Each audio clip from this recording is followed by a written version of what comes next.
All right, everyone. Thanks for joining us for another episode of Backcountry BSing. If you've never seen any of these before, this is kind of a series we've got going where we meet and talk to other YouTubers, specifically backpacking YouTubers, more like a podcast style thing. No rules. It's like Vegas. No rules. We just BS around. So today, we've got Subaru Josh with us. Big thanks for coming out and BSing with us. There we go. Oh yeah, you got the hat on too. Yeah, are we gonna get free Subaru stuff from Subaru Yeah. now? You might. I might have some stuff in my car. But he's here joining us. Big thanks. Yeah. So Josh, Just as we start off every single one, how did you get started in backpacking? in backpacking, yeah. So let me think. 5 years ago, I had some friends move to Wyoming, and they kept posting pictures of the mountains and stuff, and then backpacking. And I've always been into hiking, but I've never really, and it's only been the last couple of years I've been into backpacking. And they kept posting pictures. I'm like, man, I'd love to go out there and do some hiking. And then, like 4 years ago, it'll be in like winter. About 4 years ago, my buddy texted me. He's like, hey, you should come out next summer and come backpacking. I'm like, we'll see. And then it kind of progressed from there, and then I was like, yeah, I want to come out, because originally I was supposed to go to like Florida to go with my brother and stuff. Well, that got canceled, and my friend's like, come out to Wyoming. I'm like, okay. So when I started getting all my gear, I started like, well, I didn't know anything about backpacking. Did you just like walk into REI like everybody else and just like slide the cash across the table and just be like, pack, sleeping bag, sleeping pack? I gotta go to Wyoming. I gotta go to Wyoming. Well, actually, a funny story. My first REI experience was terrible. Because I went in there, I saved up all this money. I had like $1,000 cash on me. I was going to go buy my pack, my pad, sleeping bag, everything. Went in there and went to the pack section to get fitted.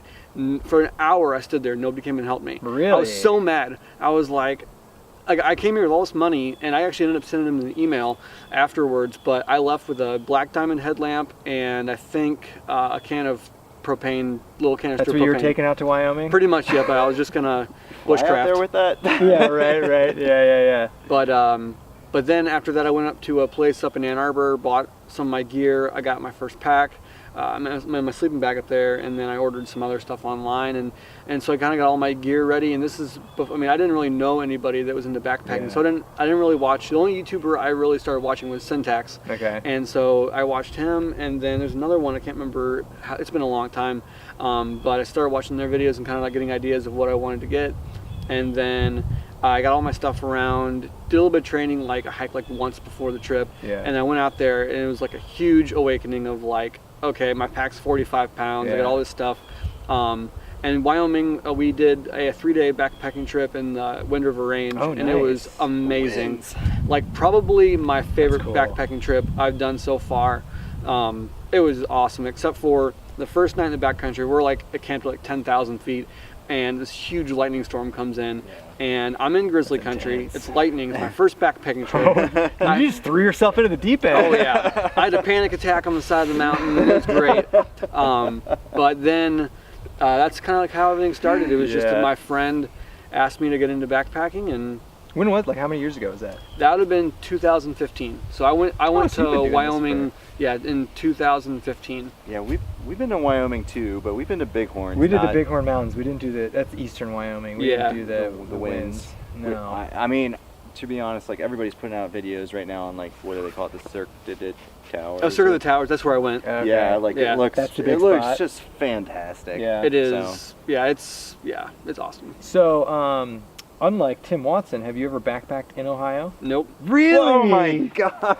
Because honestly, before Are you from Ohio? I am. Okay. I'm born and raised. In Finley? Yep. Okay. Before I met Tim, I can't believe this. yeah, Dirty little secret. Dirty Tim little- Watson gang. we have a philosophy, kind of, and well, before I met Tim, I didn't really have anybody to backpack with, and I'm not much of a solo backpacker. Yeah. I'm kind of a wimp when it comes to being the backcountry. I mean, besides like the fact that you're alone in the wilderness, it gets boring when you're by yourself. Yeah. I don't even like day hiking by myself. But I had like all these ideas. I wanted to hike at the Manistee River Trail in Michigan, and then I wanted to go to Red River Gorge because I'd seen Adventure Archives videos and stuff. But none of the trails in Ohio really like were calling my name. And our philosophy and me and Tim kind of agree on this, is if we're gonna take a day off of work or 2 days off of work, and we're gonna spend those backpacking, we're gonna go somewhere cool. Yeah. So we've done the Smokies, Pictured Rocks Trail, Dolly Sods. We've been to New York and the Letchworth State Park.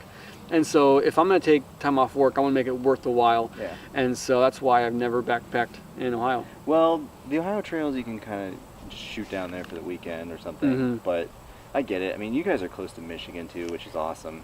So. How did you meet Tim? I took my concealed carry class through him 5 years ago, I think. And nothing really, I mean, we kind of like were acquaintances. And then, like Tim said, I invited him to go hiking with us in Hocking Hills. We were mutual friends with a guy here in Findlay, and so I invited Tim, and my buddy bailed. So just me and him. I'm like, great. How awkward is this going to be? A guy I've hung out with 1 or 2 times maybe. And so on the drive down, we talked about weight loss because we both kind of lost weight around the same time, and The Office. And so nice. we hit it off immediately. And so I remember we talked about The Office for like an hour on the way down there, and then we hiked around, and then that night he texted me like an hour after we get back home. He's like, I bought a pack, I bought a tent, I bought a sleeping bag, because I want to do the Appalachian Trail. I was like, well, let's slow down a little bit. Quit your jobs. Yeah. Go on the AT right away. But yeah, that's how I met Tim. It was kind of a, I wouldn't say a fluke, but like we probably never would have become friends had I not invited him to go hiking, and he probably wouldn't be famous if it weren't for me. I mean, I take all the credit, but he's done all the work. Well, we found that he gives you romantic advice in return. Yes, he does. We're gonna have Tim laughing in the background. This is great. How much weight did you lose? 60 pounds. 60 pounds. Yep. How tall are you? I'm 5'9". God, that's a lot. I'm short. No, I'm putting it in perspective because 60 Yeah. pounds on you is way more impressive than 60 pounds on us. Yeah. How'd you do it? Low carb. So Nice. I was actually I was playing paintball. That was my big hobby back in the day, and I remember just like I couldn't keep up with my friends. I would play like one game and I would just be completely winded. And I remember going to my buddy's house after playing, and I'm like looking at myself in the mirror. I'm like, I look disgusting. And I'm like, and me and my friend kind of jokingly made like this like bet, like, okay, my buddy wanted to lose like 15 pounds. Well, I want to lose 60, and just messing around. And this was like April of 2013. And so then I kind of did some research and found that low carb was the easiest way to do it. So then I'm like, okay, well, I made small goals, like, okay, by July I want to be, down, or by July 4th I want to be down 15 pounds or whatever. And so I kind of made these small goals. My ultimate goal was, by New Year's, I wanted to be at my high school weight, which was like 156 pounds or something like that. So when I started, I was 212 or something like that. I don't remember the exact weight, but then I remember weighing myself on Christmas Eve, and I was 156. Wow. I was like, holy crap, I actually did this. Did you go like full keto? Or did you shoot for it? See, I wasn't really just low carb? I wasn't really aware of keto back then, and so I tried like low calorie, and it just didn't really work for me. But low carb was super easy because I just tried to stay under 50 carbs a day. You went for 50 grams, like that was your 50 goal? grams of carbs a day, and it was definitely hard. That's low, man. I ate a lot of chicken and a lot of eggs, so I hate chicken and eggs now, kind of. Like every now and again, it's like, man, I just don't feel like eating that again. This is cool. Were you exercising too? Kind of. I did a little bit of running, but other than that, like, not really. And I think that's kind of part of the downfall of that diet was after I lost all the weight, I had like no muscle. And I mean, I still don't have a whole lot of muscle, but from running and hiking, I've definitely gotten a little stronger. Yeah. And so even though I had lost all the weight, I wasn't like super strong. And so, yeah. I don't know. Are you still doing this? Like, are you still like watching carbs, like specifically? I wouldn't. How are you keeping it? Because keeping it off is just as hard, if not harder. So you lost it in 2013. Yep. So you've had it off for 5 years. Yeah, that's impressive. That's really impressive. That's life change. So you've changed your life. Pretty much. I've made a huge lifestyle change. I look back to what I used to eat back then. I'd go get ice cream. I get shakes every day after work or whatever. I eat McDonald's every day. After every paintball trip, we'd stop and I'd get like 2 cheeseburgers and a large fry and a shake. And I was lazy. I'd go home, and I was really big into the whole like tactical gun scene for a while, and I'd go watch YouTube videos for hours a day or play video games. And then kind of after I lost all the weight, and then it was funny because like I was never like super active, and I wouldn't say I'm like super active now, but I feel like as I've matured more and realized like the healthy aspect of life. Yeah. Like I know my limit on like portion sizes and stuff like that. You know, back in the day I was like, oh, yeah, whatever I want, I don't care. Keeping it off has definitely been hard. I mean, I fluctuate between like 5 and 10 pounds. Over the winter, it's when it gets really hard for me. But I mean, I'm honestly impressed I've kept the weight off like I have. But it is a constant struggle of keeping it off, wanting to eat, you know, like crap, but thinking, okay, like I really need to choose wisely. And it is a lifestyle change. You know, people who go on a diet, they think like, oh, I'll just diet for 6 months and magically lose all the weight and keep it off. And that's why you see like people who have lost a ton of weight will just gain it right back because they go back to eating and doing what they did before. And you really can't do that. And it's also nice having someone like Tim to kind of push me. Like I'll be like, I don't feel like walking today. He's like, get your fat butt over here and come walk or something like that. He doesn't say that. All right, but drill master Tim. Yeah, drill master. But relationship advice and weight loss advice. We do the He's like same. a life coach. Pretty much. I mean, he kind of is like my personal psychologist, I guess you could say, or therapist rather. I text him like every day about like I talk to him more than I talk to my fiance. Nice. But I mean, we kind of I don't know. It's weird. It's just like that friendship of like we kind of keep each other and like. So how did Karate Josh get thrown into the mix here? Okay, so we work together. Well, we still do, but we used to work in different departments. We work at a dealership, and I used to work. A Subaru dealership? No, a Chevy dealership. What? Yeah, I know. Mind blown again. I wear my Subaru hat every day. They're Backpacking not in a big Ohio fan. and works at a Chevy dealership. You should be Chevy Josh. It doesn't have a ring to it though. Get a Malibu. Oh, I could not drive a Malibu Chevy. Josh.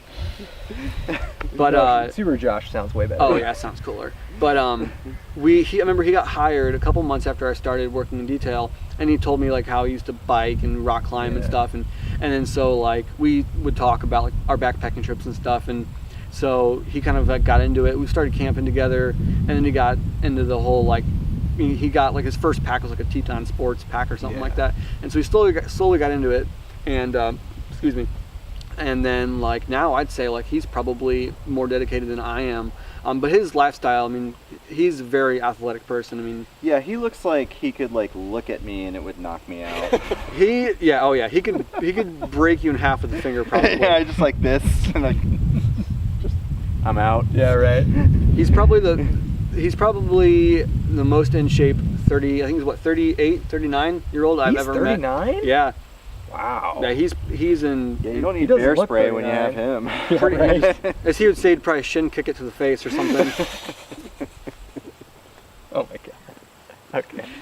So when you go on backpacking trips now, do you? And I'm changing the subject. Sorry, but I'm really like inspired by your weight loss, and I like hearing about it. So like, do you find yourself making smarter decisions on like your food choices when you backpack? That's a good question. At first, not really, but then as I've kind of gone on these trips, I realize if I eat like total crap on the trips, then I feel like crap on the trail, and so I've tried to go toward less like sugary stuff and more to natural like energy, like nuts and like just fruits, like dried fruits and stuff, because I was like eating like M&Ms and just candy bars and just junk, and then so I've kind of like transitioned over to more healthier snacks. But as far as dinners and stuff go, I just do whatever.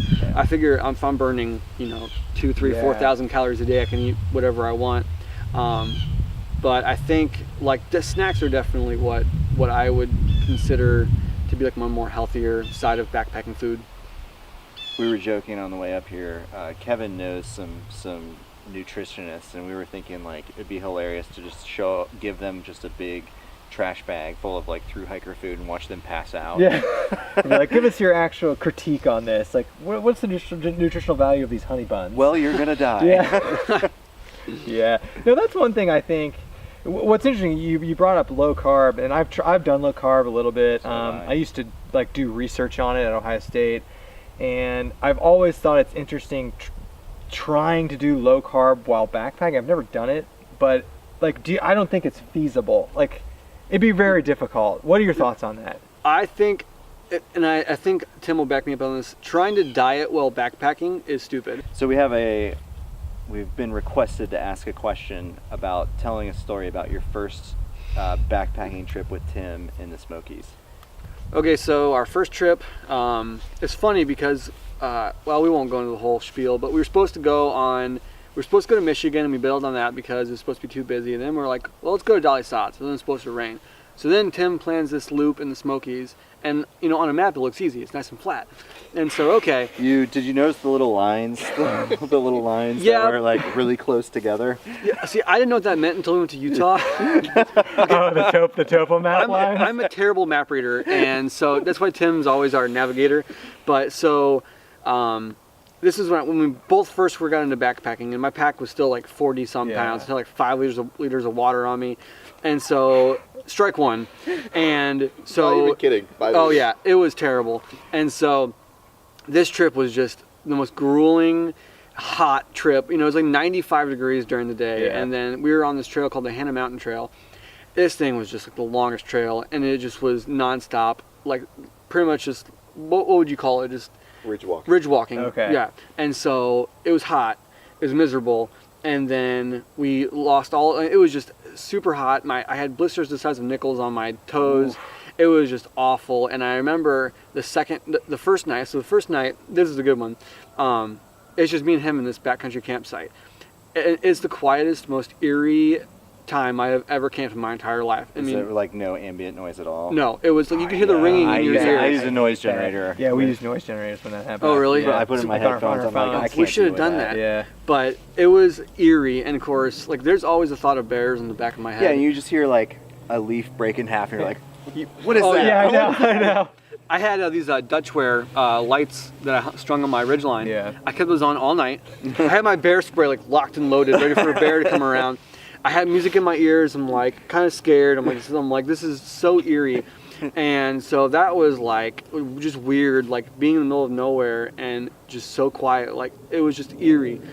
And then just going up Gregory Bald, it seemed bad at the time. Now, as a more experienced backpacker, it probably wouldn't be that bad. It was just never ending. It's like, is this ever going to end? You're going up these, you're pretty much going up these switchbacks, and like I was so tired. It was hot. My feet hurt. And then so the second night was a really nice campsite. We were next to a stream, so we had that noise. I remember I was just complaining the whole time, and I remember thinking like, Tim's never going to want to backpack with me ever again. All I'm doing is complaining, and I was just whining, and it was awful. Like probably by far my least favorite backpacking trip. It was gorgeous, and because the azaleas were blooming on top of Gregory Bald, and it was gorgeous. But I remember just thinking like, I don't think I'll ever do that loop ever again. It was just the most boring, like. Hannah Mountain Trail was awful. So yeah, first backpacking trip together. I thought this was gonna be our last backpacking trip, and so it's like this guy I've just met. We're gonna go backpacking stuff, and I'm never gonna talk to him again. Yeah. So the story's cooler when you have a beer or two in you. But yeah, it was just a miserable for me. I know Tim liked it, but for me, it was like. It was just miserable. I hated every second of it. But I think everybody has a few of those trips. Has that been your most miserable trip? Like, has it just been better since then? I would say. Yeah, that's by far my most miserable. Second would be Big South Fork in Tennessee with Jason Wish. Yeah. Okay. It was fun in the aspect that I got to hang out with Jason. He's a really cool guy. Yeah, he is. But as far as like the whole trip, I'm just like meh. And the first day was just pretty easy, flat hiking, wasn't anything bad. But the second day was just like awful. It was hot.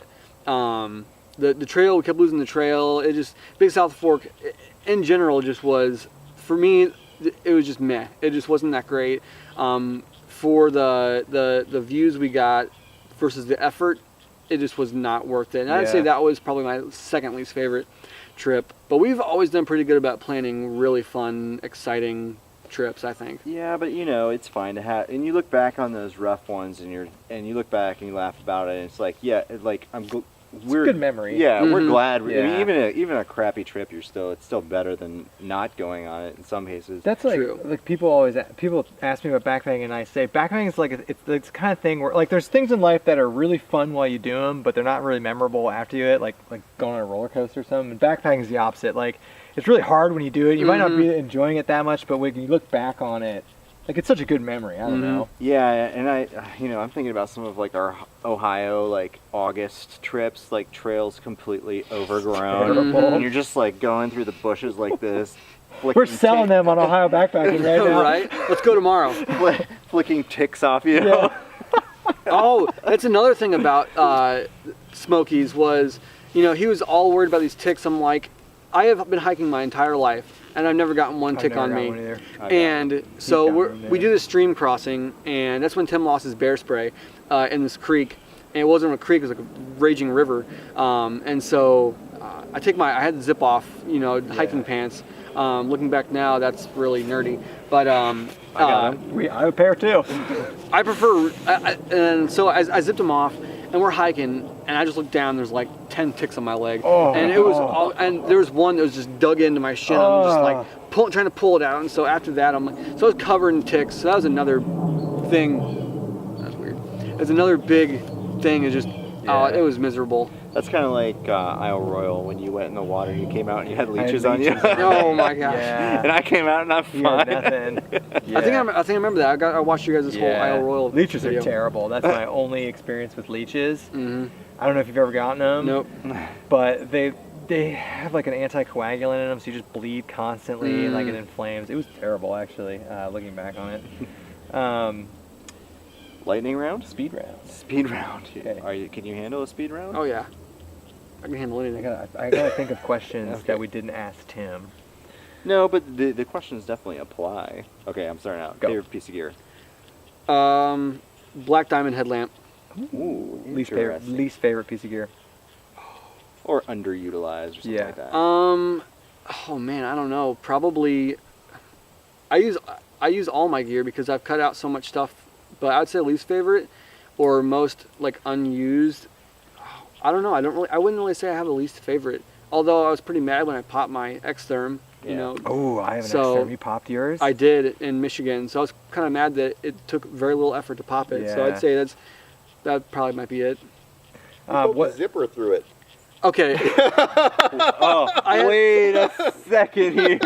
Wait. That's a critical piece of I'm information. glad we've got fact checker over here. Okay. So I have. Camera on Tim. Okay. Here's the thing, though. You would think a $230 I totally agree. pad. Totally agree. Cause I have a zipper on in like the pocket, the back pockets of my Yeah. hiking pants, and I just knew. Like I sat down on my pad and scooted forward, and I felt like I heard this And like just cut it? Yeah, and I'm like, that's weird. Like that's a weird noise. And then Followed by all this air going out of yeah, it. I just hear like, like, where's that coming from? I check my valve, and I stand up, and there's a slit on my pad. And I'm like, oh my gosh! And so it was, yeah. That doesn't matter, but you know. What's your like dream piece of gear right now? Oh man, because you're asking me questions I haven't thought of in a while. That's the point. Probably Don't think too much. Just the duplex. Yeah. Z-Pex duplex. Nice. A lot of people, as in one person, Bryce, said the duplex as well. Yeah, Bryce did say the duplex. Yeah. Um, Favorite mountain house? Chicken and dumplings.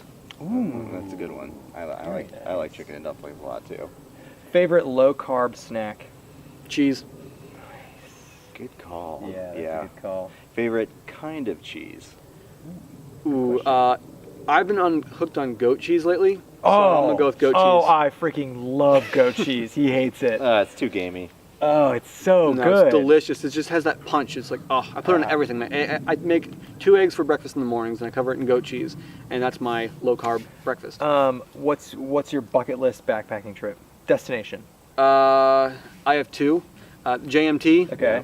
and the CDT through Wyoming. Yeah, that's nice, actually. Are you ever gonna be a thru hiker? No, I don't think so. After doing 5 days in Utah, I think that's like my max. It's just, Yeah, go ahead. Sorry. it just after sleeping on the ground, I don't know, 4 nights is about my maximum, just because like I want to get back to civilization. Yeah. I've thought about doing, me and my fiance have talked about maybe just quitting our jobs and selling everything and going and hike the Appalachian Trail, but I don't think I'll ever become a thru hiker. So when you're on the trail and you're hitting like day 4, what kind of food do you start craving? Oh, we talk about this constantly on our trips. Yeah. Barbecue or yeah. breakfast foods. I'm a huge breakfast food fan, and so in Utah, all I could think about was pancakes. like every day I'm like, man, I just want pancakes. I just want Yeah. pancakes. Mine's just pizza and beer. Pizza and Coffee. beer. Coffee's another thing. Yeah, I always like- crave like- coffee in the trail. Nice, good coffee. Yeah. Anything else? All right. Yeah. Big thanks to Josh for coming and BSing with us. In the Obviously, backcountry. in the backcountry. Obviously, check out his channel. We'll throw a link down in the description. Thanks for watching. We'll be BSing with more YouTubers coming up. Yeah, we got a whole BSing schedule ahead. We of can us. BS a lot, so we'll be doing more of this. But thanks, and we'll catch everyone on the next one.